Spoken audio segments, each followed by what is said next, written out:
Hi, this is Carrie Brownstein. This is DJ Premier. This is Darren Aronofsky. You got the RZA right here. Rose McGowan. Radiohead. Aisha Tyler. Tribe Called Quest. Fred Armisen. Fritz Paul. Javier Munoz. Seth Meyers. Frankie Cosmos. Flying Lotus. Hi, we're Chaim, and you're listening to the Talkhouse Podcast.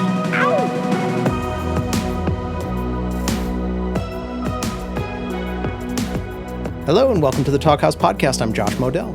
On this week's episode, we've got one of our favorite repeat Talkhouse guests alongside an artist who just released her debut album on which they collaborated. It's Ben Gibbard and Natalie Lew. Now, Gibbard is, of course, the frontman and primary songwriter behind both Death Cab for Cutie and the Postal Service, and he's been writing heartfelt, incredible songs for, almost 30 years now. The latest Death Cab album, called Asphalt Meadows, came out back in 2022, but he's kept busy with an anniversary Postal Service tour and, coming later this summer, some shows celebrating the 20th anniversary of Death Cab's Plans album.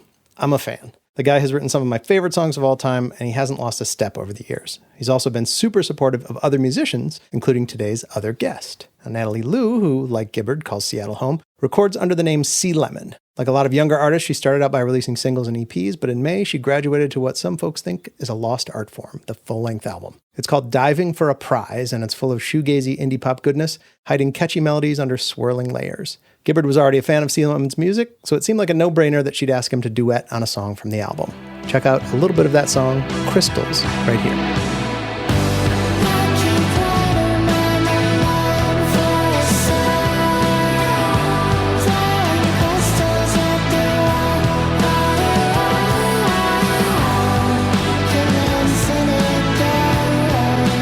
In this lively chat, these two talk about their shared city and how they'll never live anywhere else, the sanctity of the album as an artistic statement, and whether they'd like to venture into creative pursuits beyond music. One of them is a yes, the other not so much. Enjoy.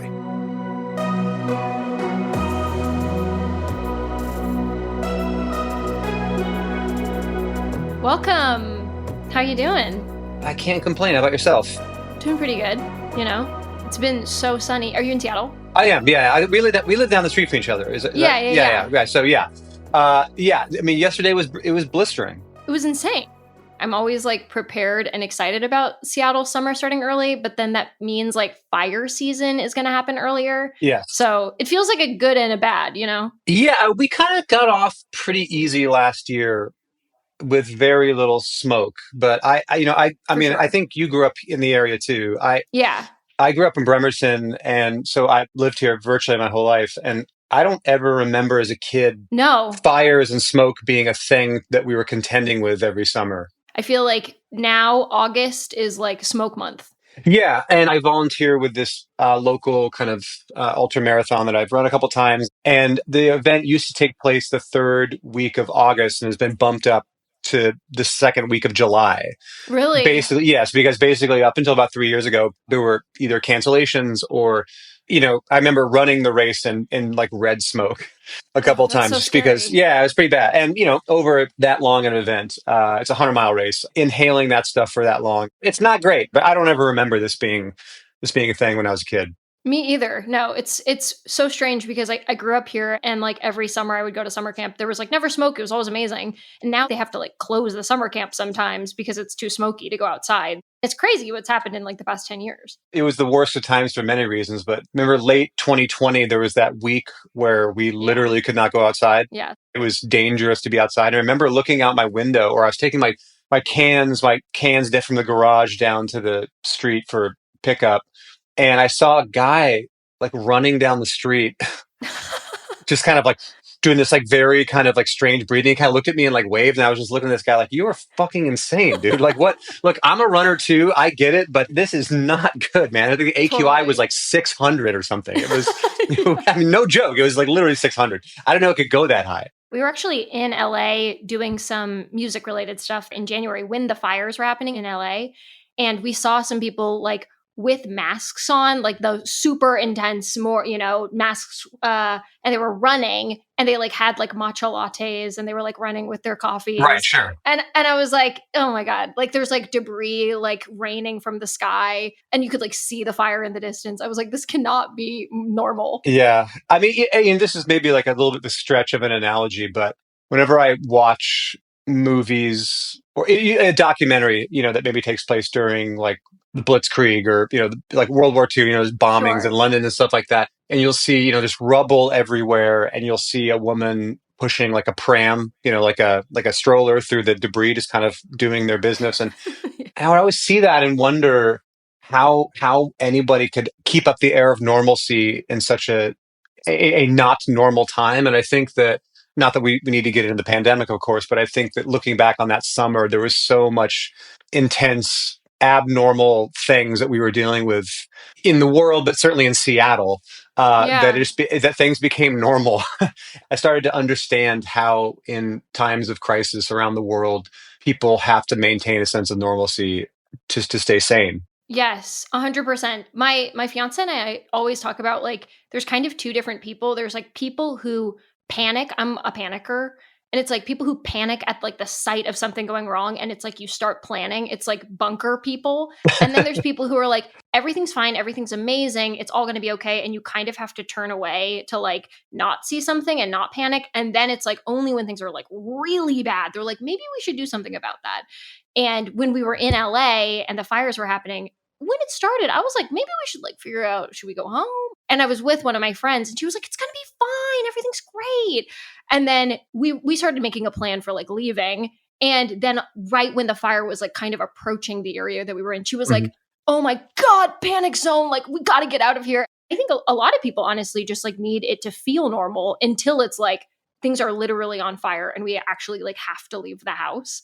Yeah, and I'm not sure which one is better or worse. No, they're both bad. I can only assume based on, the song that we did together and knowing a lot of your music that you and I probably share a similar kind of level of rumination around bad things, not so much happening, but the threat of them happening, but the possibility of them happening. And I had a number of friends, sadly, who lost their homes in that fire, in the Altadena fire, including my bandmate in the Postal Service. Jimmy lost his house, and checking in with him specifically, then some other friends who lost their homes. I was really struck with how zen, and this is a small sample size, but how rather zen they were about it, or seemingly have been about it, because I think that something I've tried to internalize for myself is that while I might ruminate or worry about bad things happening, when bad things happen, you will know what to do. You will know how to act, more or less. And they're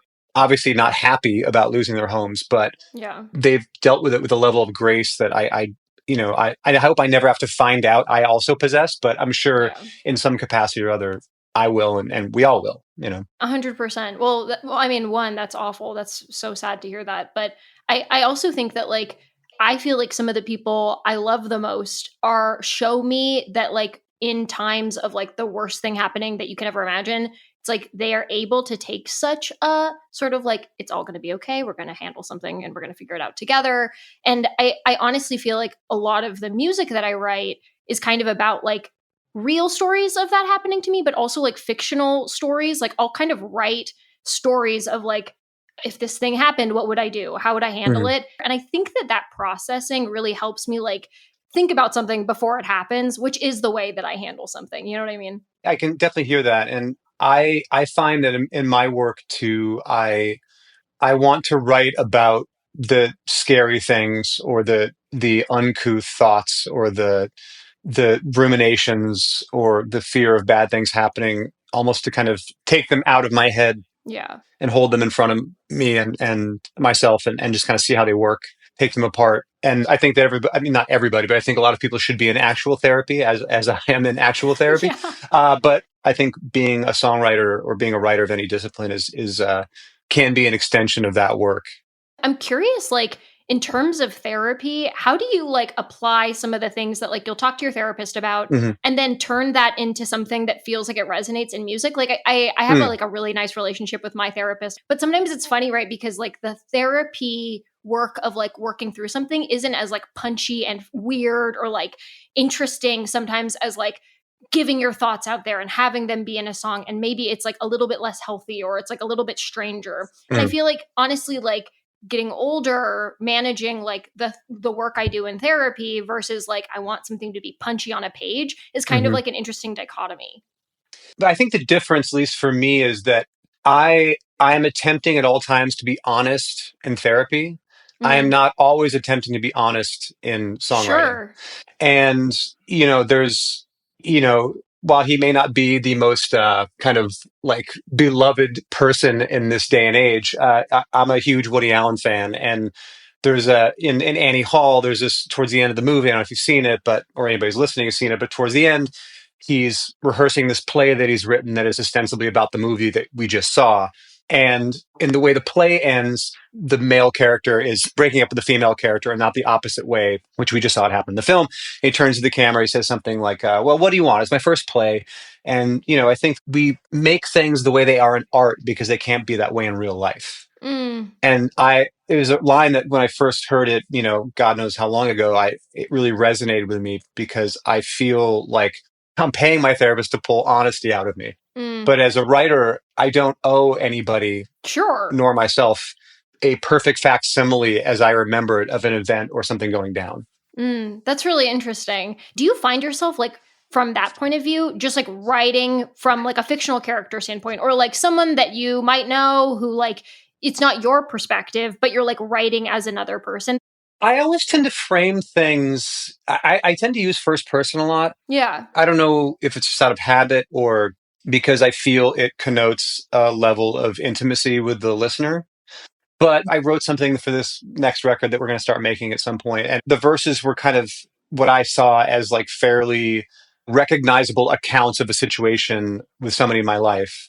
But I wrote the bridge to be something completely different that created a different color in the story that was not, in this case, like it went from being a sad song to make it oversimplified, a happy song, right? Sure. So I do like playing around with that. I'm curious what your thoughts on it are, though. That's really interesting. I'm like a lover of short fiction. Like I love to like read little collections of short stories, and I find it like easier for me just like as a reader to get through short stories. Mm-hmm. And so I like to write a lot as like another character. And a lot of this album that I wrote is like written from a like somewhat made up, somewhat like I read something on the news or like it's a friend of mine. I have a song that is on my record that's about a failed baseball player or like a baseball player who was like at like the height of their career and then like they're not doing so well and they like are trying to tell their family like actually my career in baseball is like maybe not gonna last that much longer. And it's not because I'm like I know exactly what it would be like to be a baseball player who's like going through a hard time in their career, but more like I think it's fun to like just imagine what I would think if I had a different career or I was a different person. And those stories I think are fun to tell. And as a reader or somebody who like listens to music, I love just hearing weird little like vignettes and like snippets of things. I agree. I mean, when I'm writing, I have to kind of be able to see it in my mind's eye. It has to be like a little movie, Exactly. And one of the things I love about songwriting is the economy of it. Mm-hmm. If you're writing a relatively traditional song, you have maybe 2 or 3 verses, a chorus, maybe a bridge if people feel inclined to do that. And so you have this limited space to tell a story.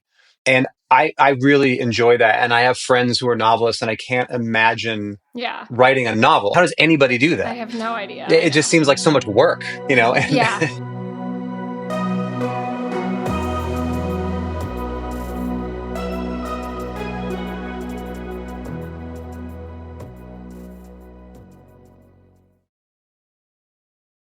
I suppose we should talk about the record because it's fantastic. And thank you so much for saying that. Thank you. I had been a fan of yours before for the listeners, I think I reached out to you because I was doing a Vaseline song at a benefit show in Seattle a couple of years back. And I had become a fan of yours. And I thought it would be cool to have you come and sing the female kind of the Francis part of this Vaseline song, Son of a Gun, right? And I believe at that point you had a series of EPs out, but you had not made a proper album correctly. Exactly, yeah. So I'm curious what the approach has been going from releasing what is a fair amount of music. I don't have a count off the top of my head, but it seems like it was like 4 or 5 EPs, a lot of singles. Yeah, a bunch of singles. What the process for you was going from releasing music in kind of smaller bite-sized pieces to doing an album and what you wanted to achieve with that versus just going out and doing song by song type stuff? Yeah, that's a great question. I think that my approach for this album was allow myself, I think a lot in like parameters, to the analogy of like having a song and that being like 3 minutes to tell a short story and you have parameters already. I think the exciting thing about an album is like, because it's not like get the 3 songs that are singles out there. Like you've only got 3 opportunities to like make it punchy. An album, I feel like I gave myself the discretion or the ability to like be weirder. Mhm. And so I was like, well, it's okay to like have a couple songs in here that I wouldn't have as singles. They're just weird songs. I think just gave myself license to be like, I'm just going to try more synthy stuff, more different stuff, add on more layered vocals, try writing from a different perspective. Like I don't have to do it all in one song. And I just had the best time messing around in Andy's studio, Yeah. being like, let's just write a song right now. That's weird. And let's have fun. I feel that over the course of the last 20 years, especially, there's been this, every once in a while, you'll hear of an artist who's like, oh, the album is dead. I'm going to just release singles or EPs now. Or there's editorials on this kind of phenomenon of people deciding to kind of eschew the album and put out music in kind of more bite-sized pieces. This is mostly, career artists who've put out a lot of albums. And Yeah. I just can't rock with that. I think that the album is a statement, and the album as a format demands attention Yeah. in a way that singles and EPs kind of don't. That doesn't mean that people can't put out amazing work in that format. But to your point, I do find that the album allows for an artist or a band to do exactly what you're saying, to mess around with weird ideas, to add little interstitial pieces, to not create a work that is dependent upon people making it to the second or third song. 100%. It's like, well, in the first 20 seconds, I have to really reach people so that Sure. this will stream, or like this stuff, it just makes me want to put a gun to my head. Totally. These kind of conversations that I hear with labels and management and stuff like that. But I can't imagine a world in which this format will go away, because it allows the artist or band to make a statement and give you a larger breadth of what they are as a creative entity. And I think that's just incredibly important. And it's difficult too. I think I'll always want to lean into harder work than, just like, oh, I wrote a song this month, I'm going to put it out, Totally. Things have been like horseshoeing around where it feels like it was really far away, where it was like, okay, digital is more popular. Streaming, everyone's on streaming. Make the songs that are just good for streaming.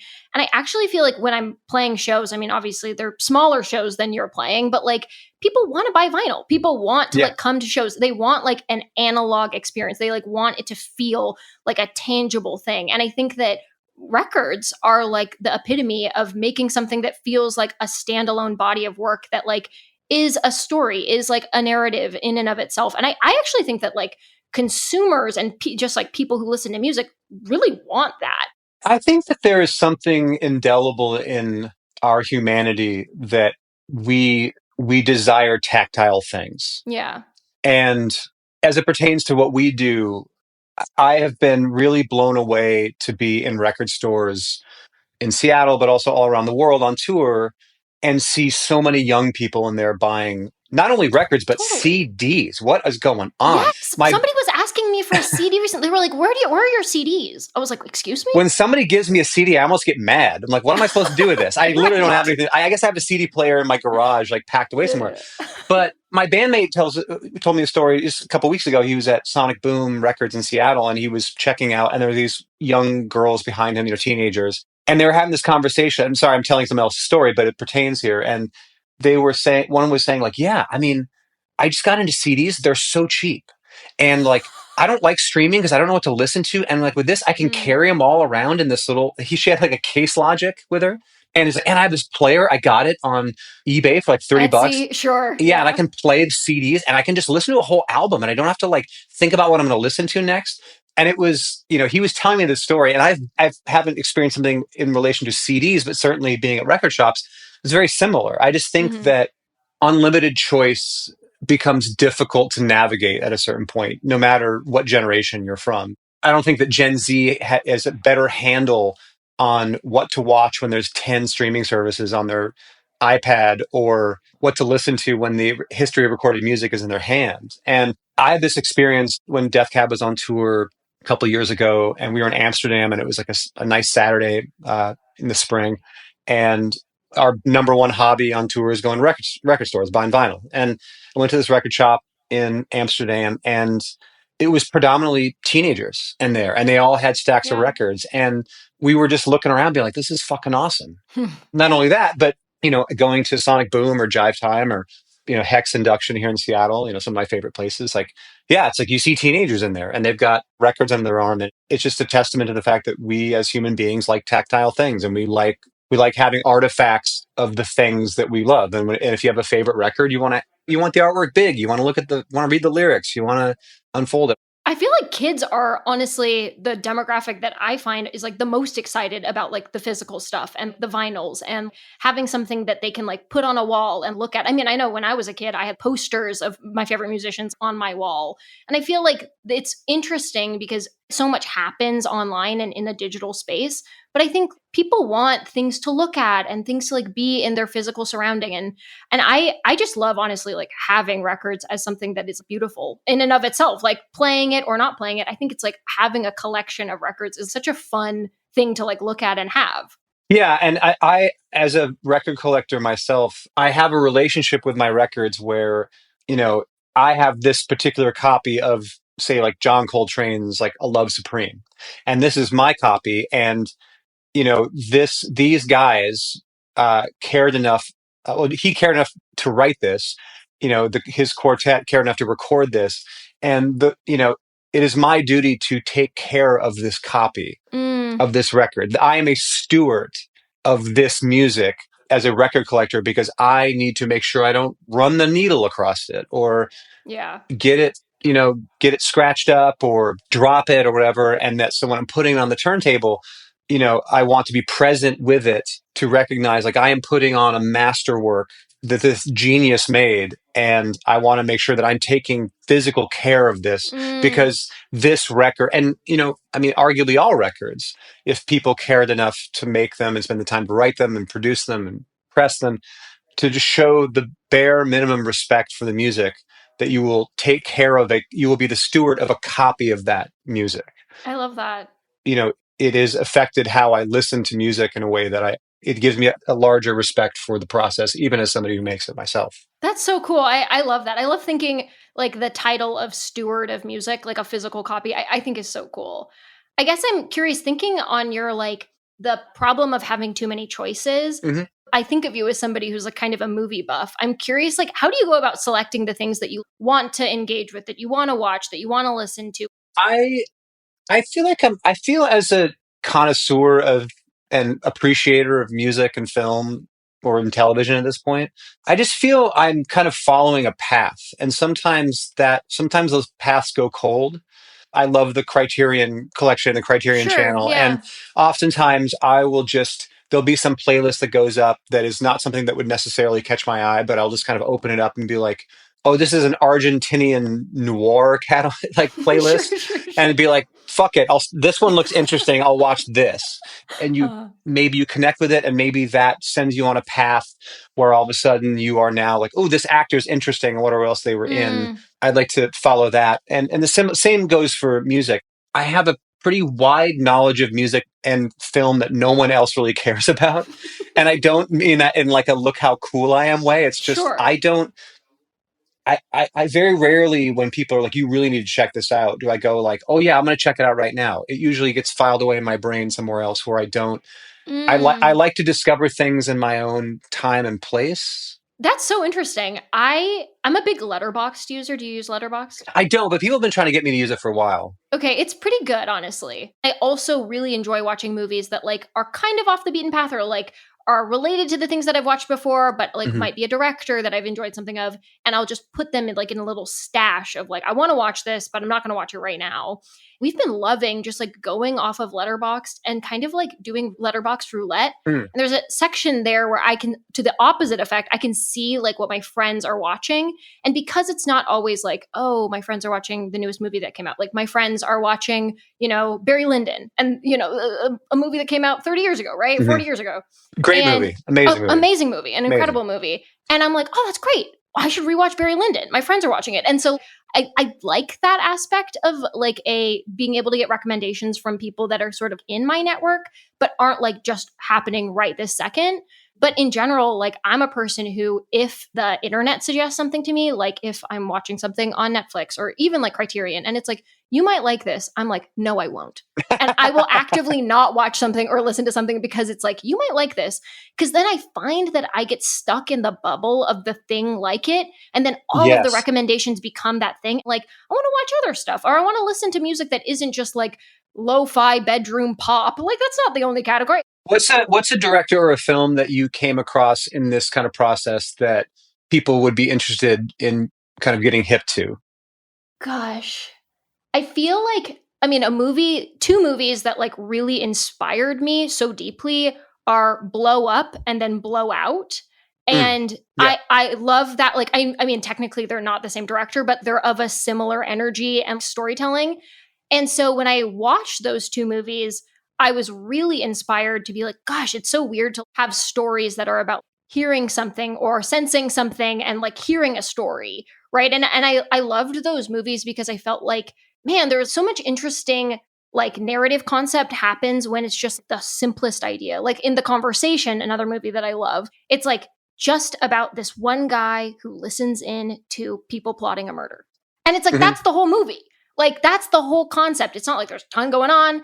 And I feel like those ideas really affect my songwriting because I'm like, God, you can tell such a interesting, provocative, compelling story with an off the beaten track kind of like thesis that you kind of don't get in movies today.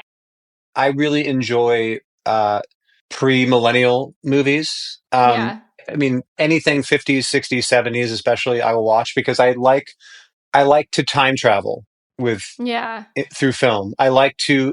I mean, there are movies that are set in the 50s that are made today, but they are being made with a modern social aesthetic, which is not a bad thing, of course, but it's like there's a modern social aesthetic. They are creating sets. They are renting vintage cars or models or whatever to make it look like 1950, whatever. Sure, and this movie that was made in 1956, it is 1956. You know, there is it with all of its warts and all of its, and everything is real in the film. It's not, that diner that they're in they didn't make that diner. That's not a set. That is a real diner. And that's an element I really enjoy about watching older films is that you just get to exist in an unvarnished, relatively real version of the time period, not the interpretation of that time period from people who are looking back on it 50 years later. I love that. I'm going to put you on the spot, which is, have you ever thought of like a movie concept that you were like, I want to get this movie out there? Like I'm imagining like you have a screenplay or like something you'd like to direct. Some years ago, I had a dream that was an entire movie. Nice. An entire movie. Okay. And I woke up. I remember waking up, and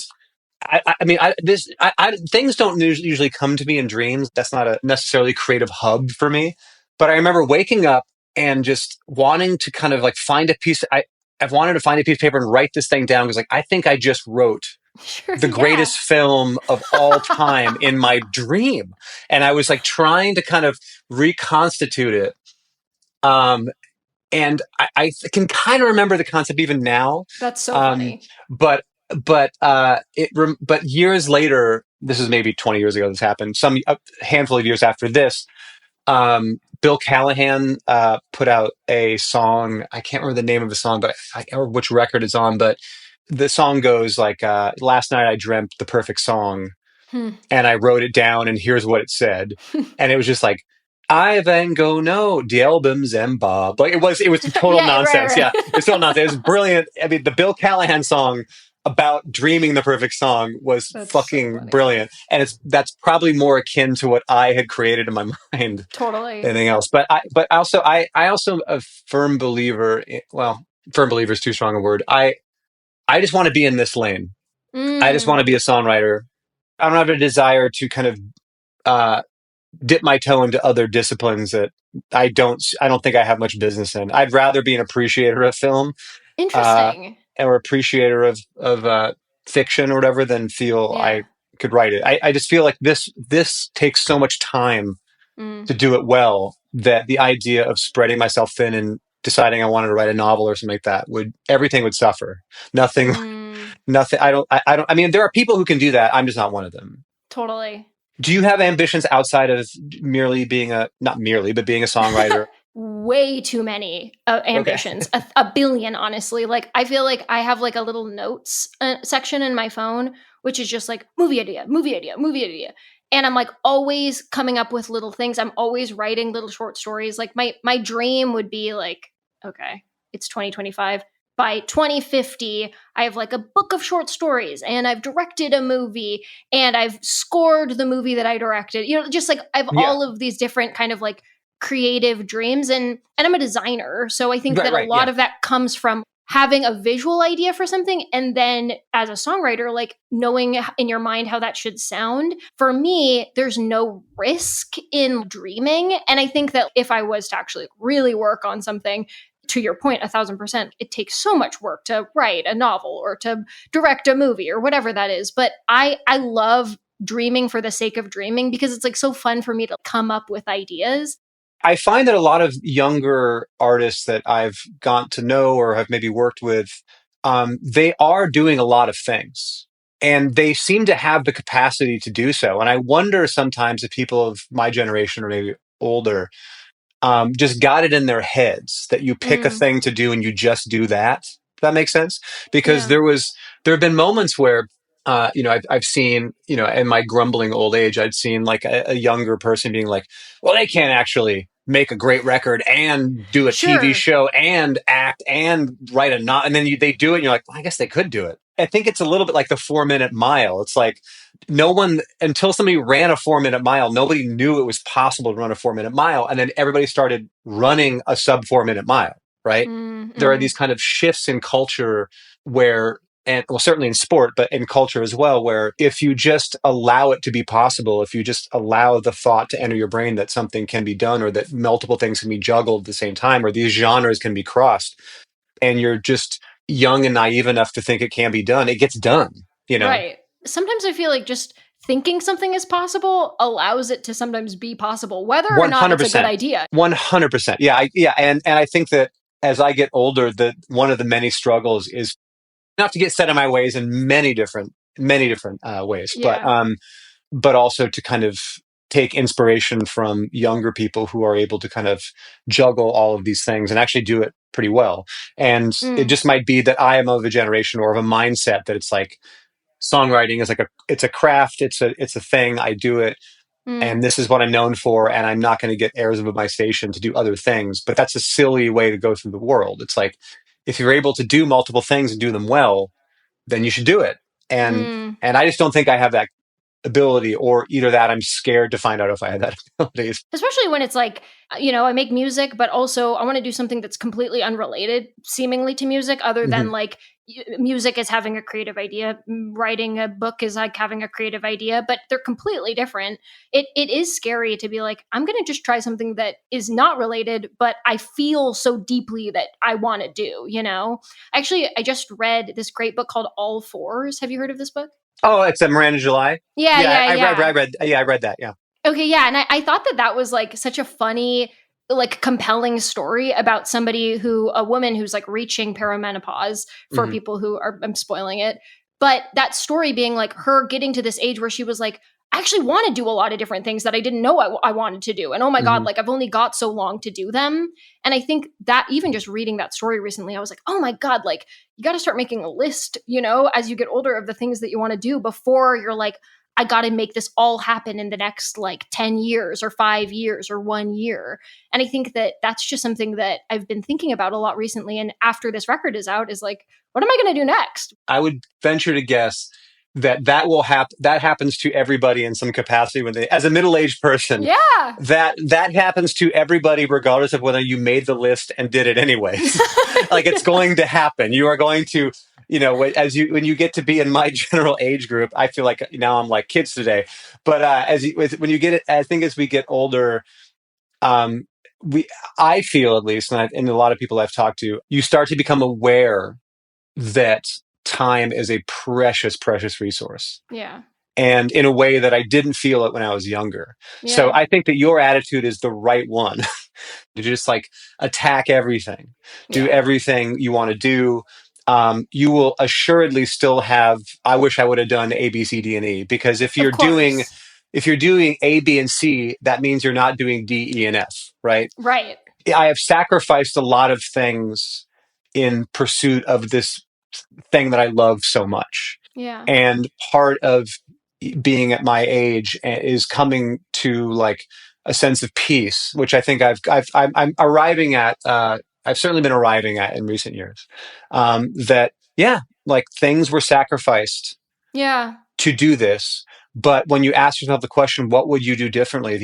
My answer has been like, not much. Totally. How does that POV affect your like thinking about, okay, next record that I want to make? Like now that you've got this huge body of work that's amazing and you've done so much, how do you think about like, now I want to make another record, the inspiration is XYZ, like how do you go about sort of crafting what that is? I write a lot, and over the course of a couple of years of writing or whatever, certain themes start to kind of emerge amongst songs, and they tend to sometimes be the best songs, or there are songs where I've been trying to say a thing 4 or 5 times and I haven't really nailed it. And then on the sixth attempt, all of the lyrics and everything, or all the music that I've written, there are pieces that I can pull from. Be like, oh, I was trying to say this thing, and I didn't nail it the first 3 or 4 times. So to me, it's really, I've never sat down to start writing a record and been like, okay, this record is going to be a concept record about blank, and I want the first song to go like this and the second song to go like this, but then on the third song, people do make records like that. But I've just never been able to kind of think of making music in that sense. I usually just write, and then the cream rises to the top, and then there tends to be some kind of connection. How did you go about writing this record? Did you go into it with wanting to accomplish something creatively, or did you just write, and then find how the pieces fit together later, or somewhere in between? Yeah, it honestly was somewhere in between. I think what you're saying really resonates, and the feeling of like, I'm not going in with a concept that's like, first song is going to be like this, second song is going to be like this. I went in being like, generally, I want to explore little vignettes, particularly like themes of obsession, and that I want little vignettes about obsessiveness throughout the all of the tracks. For me, that was like as far as I kind of went into it. And honestly, even just being like, well, I want to explore more synthy stuff, and I want to explore using different guitar tones, and I want to explore using my voice as like more of an instrument than I have. And I think I kind of went in with that. And then as I was working on it, the record kind of like, it almost like congealed in the studio. We were like, okay, we've got a bunch of demos. We had some ideas that we were writing in the studio. And as we were working on it, like it just sort of started to form together without me being like, here is the record. It really just felt like it melded in front of me. And then it was like, we had been working on the record for like 2.5 months in the studio off and on.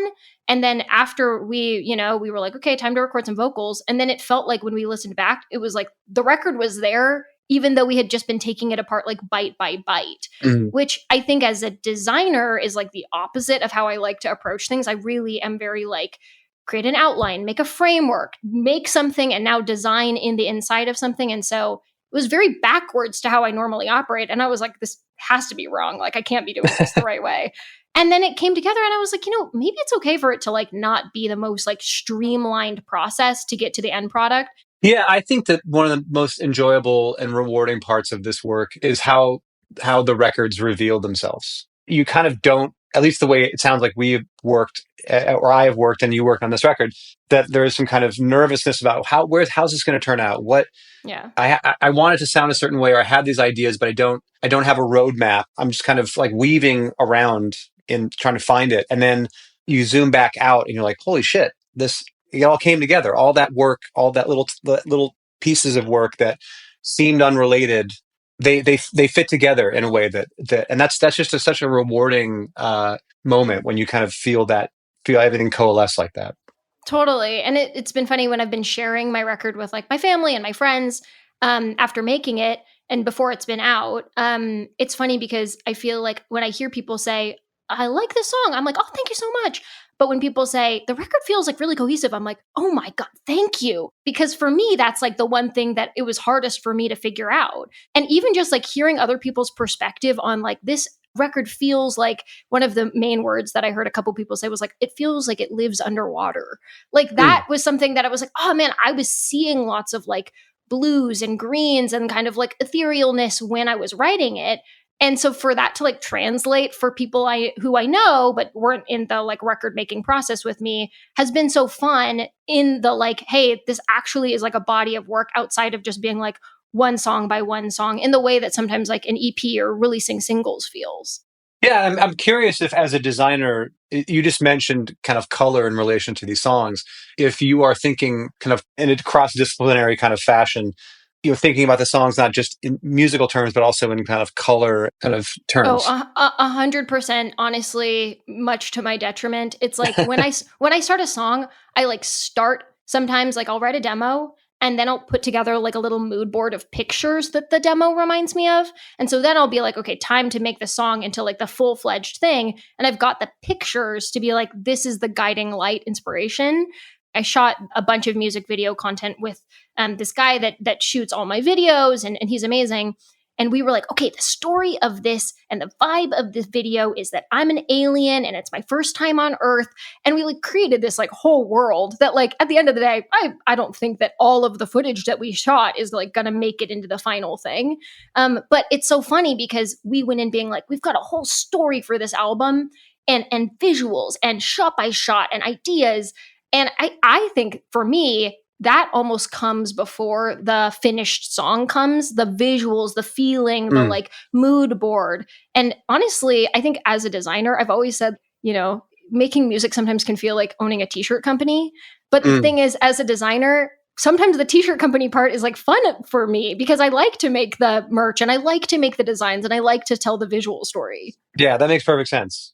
I just wanted to share, I'm so excited for us to go on tour this summer. I know we're doing a couple of dates together and I think it's going to be amazing. And I have never played in either place, Missoula or Spokane. So I'm looking forward to playing outside, having fun in the summer. It's going to be fun. I'm really excited to do shows with you guys. Yeah. And the play, I think we've played this place in Spokane. We've definitely played this place in Missoula a couple of times and it's great. It's like on the river and it's outside and it's Montana. I mean, Montana is just absolutely gorgeous. Every time I'm there, I think like, man, I'd love to live in Montana. It's like, no, but then I'd be one of those guys who moved to Montana. I don't think there's anything wrong with that. I think you're allowed to move places, but I think like, I kind of like, you know what? Like, I'm a Northwesterner. I'm a Cascadian. Me too. Like, this is where I belong. I often entertain the, like, if I could move somewhere, would I move? Yeah. Question. And I always come up short. What's your closest answer?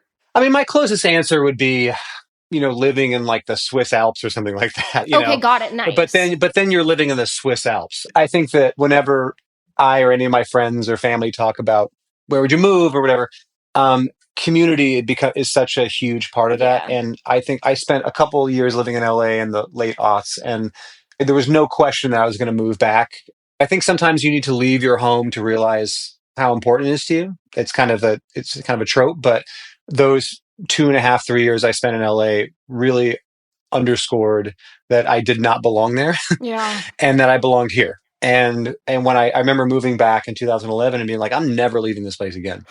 Like, I can go spend a month in the Swiss Alps if I want to. Right. Totally. But I'm not, this is my family, decade. I've had friends for decades, a lot of ghosts as well, but that's just how it goes as you get older. And but yeah, I don't think I'd move anywhere else. What about yourself?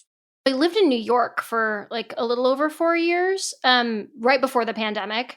And I loved living in New York, but I always felt like, I think this is very classic of living in New York. I always felt like I wasn't a New Yorker. Like I was kind of a foreigner, and I was definitely a Pacific Northwester. And I'm just like somebody who, I like to go to shows and I like to go places, but like, I'm not like New York where you're like out and about and you're never in your house. I grew up in Seattle, right? Like it rains. I like to hang out at home. I like to write music and be creative.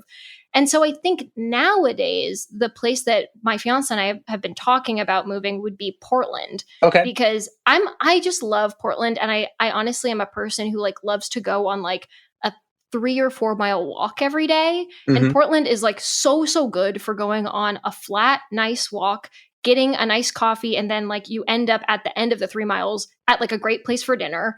And then you go home. Yeah. And it's like Portland is just so wonderful. And we were just there playing a couple of shows with American football.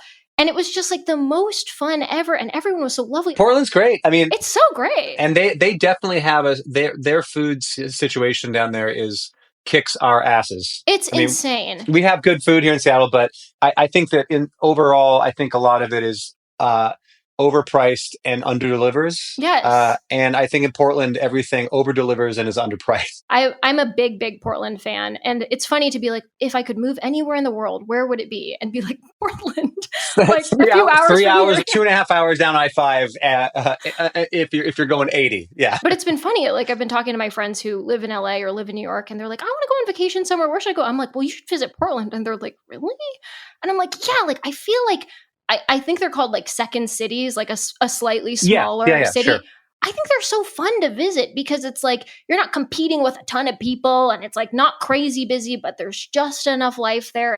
As far as other cities that I love in the country, the knock on them is that there are not mountains nearby, and I kind of need that. But Sure.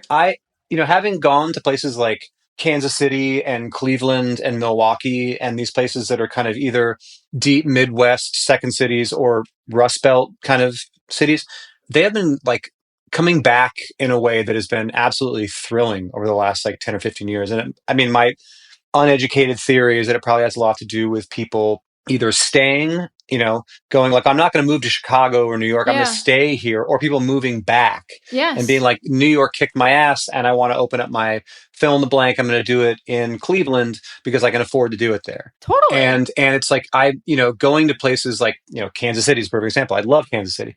Going there in like the late 90s, early aughts, like this place is rough. Sure. And then, but over the years, going back every couple of years, you're like, I've watched these cities rising again. And it's just really awesome and inspiring and cool. And again,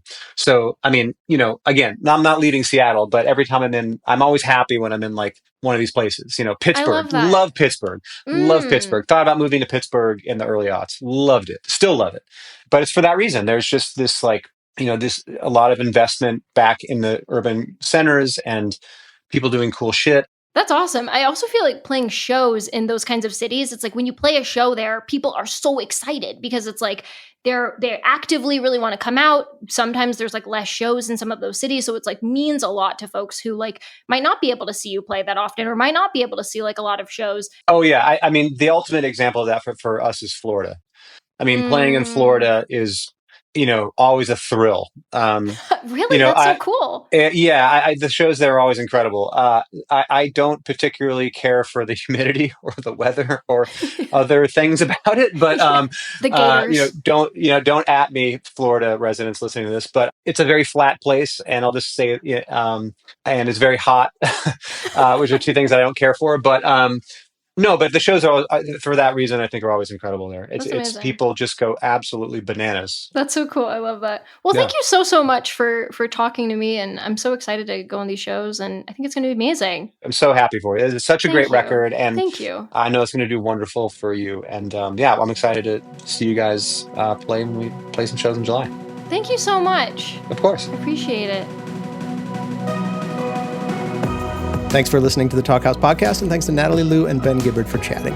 If you liked what you heard, please follow Talkhouse on your favorite podcasting platform, and check out all the great stuff at talkhouse.com. This episode was produced by Myron Kaplan, and the Talkhouse theme is composed and performed by The Range. See you next time.